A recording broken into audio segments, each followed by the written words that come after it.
जी। क्या मोबाइल में आपकी फोटो लगा सकते हैं?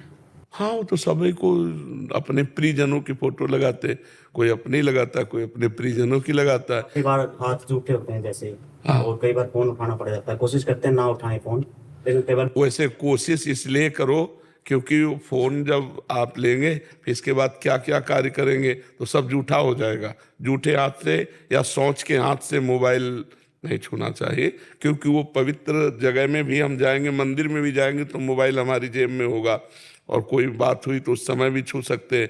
तो मोबाइल ऐसा चीज है कि हर समय साथ रहता है, तो उसको पवित्र रखना चाहिए। अब ये तो नहीं कि टोटी के नीचे मिट्टी लगा के मांझ के दो तो उसको छुओ ही मत ही। शौच जैसे लेटरिन में है, लोग मोबाइल नहीं, शौच के समय मत छो यार, इतनी देर चैन से, कम से कम शौच तो हो लो यार चैन से, हर समय मोबाइल। भोजन पाया, नाम जपते हुए पाओ, और हाथ धोए आचमन किया, फिर मोबाइल उठा लिया। अगर कहीं उस समय भोजन के समय कोई इमरजेंसी फोन है तो बायां हाथ पवित्र रखा जाता है, इसीलिए बाएं हाथ से भोजन थोड़ी किया जाता है, दाएं हाथ से किया, एक ही हाथ से हो जाता। वो तो जो अज्ञानी लोग नहीं जानते दोनों हाथ से ऐसे, नहीं तो एक हाथ से अभ्यास डालना चाहिए। एक हाथ पवित्र है, मोबाइल बाएं हाथ से उठा के बातचीत कर लो, रख लो, क्यों दोनों हाथ से पाते हो। मर्जी संसार में तो सभी जैसे उसमें तो दोनों रोटी भी दोनों से तोड़ेंगे।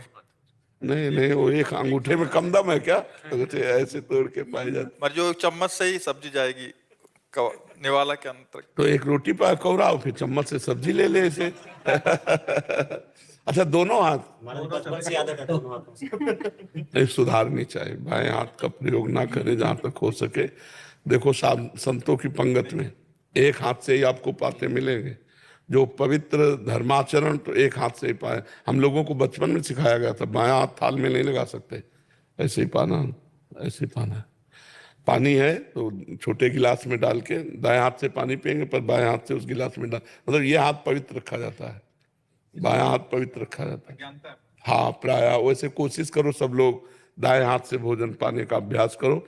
बायां हाथ सहयोग में रहे, कि जैसे कटोरे में चार लोगों के बीच की सब्जी का रखा है तो उससे सब्जी इसमें डाल लें अपनी थाल में, लेकिन पाए दाहिने हाथ से ही, बाएं हाथ से ना पाए, बहुत अच्छा रहेगा। बायां हाथ पवित्र रखें। शरीर को स्वस्थ रखने के लिए भी अलग अलग भोजन पाना चाहिए, और धर्म की पुष्टता के लिए भी अलग अलग भोजन पाना चाहिए, और दाहिने हाथ से अधिकतर पाना चाहिए। और भोजन के पहले हाथ धो लेना चाहिए, सैनिटाइजर करके हाथ धो लेना चाहिए, तब भोजन पाना चाहिए। क्योंकि हम क्या क्या कार्य करके आए, कहाँ कहाँ से हमारे हाथों में वो जीवाणु हैं, तो उनको जैसे सैनिटाइजर कर लिया और फिर हाथ धोया।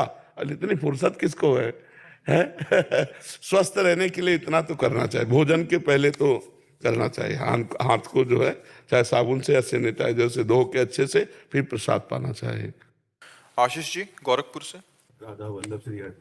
महाराज जी आपके चरणों में कोटि कोटि प्रणाम।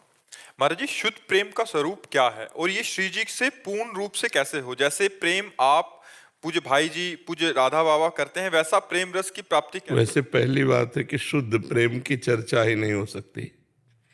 अनिर्वचनीयम प्रेम स्वरूपम सूक्ष्मतरम अनुभव स्वरूपम प्रतिक्षण वर्धमानम।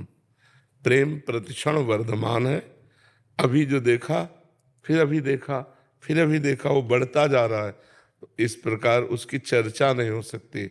अनिर्वचनीयम प्रेम स्वरूपम, वाणी की सामर्थ्य नहीं कि प्रेम की चर्चा कर सके।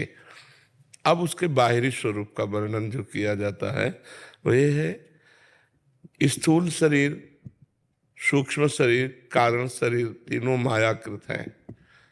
हमारा स्वभाव बदल जाए, हमारा अंतःकरण बदल जाए, हमारे शरीर की चेष्टाएं बदल जाए। शरीर की चेष्टाएं श्री कृष्ण अनुकूलेन प्रतिकूलस्य विसर्जनम, भगवान के अनुकूल आचरण होने लगे। मन संकल्प विकल्प करे भगवान की सेवा का, बुद्धि निश्चय करे एक सत्य वस्तु भगवान ही है, चित्त चिंतन करे जिस सत्य वस्तु का निश्चय किया गया उसी का, और अहम उसी के दासत्व में परिणित हो जाए, हमारा स्वभाव बन जाए रात दिन उनका स्मरण करना। तो स्वभाव कारण शरीर, मन बुद्धि चित्त अहंकार सूक्ष्म शरीर, और इंद्रियों सहित ये स्थूल शरीर, तीनों जब प्रभु के चरणों में समर्पित हो जाते हैं, तनुवांग मनोभीर अमलई सोहम तो वास्तिता, शरीर वाणी कर्म मन और स्वयं सब कुछ भगवान को अर्पित हो गया तो अहम में भगवान का आसन बैठ जाता है। जो अभी अहम है वो मैं चिल्लाता है, मैंने ये किया, मैंने वो किया, उस समय अहम भगवत स्वरूप हो जाता है और नेत्रों में प्यारे की मूर्ति बस जाती है जिससे हम प्यार करते हैं।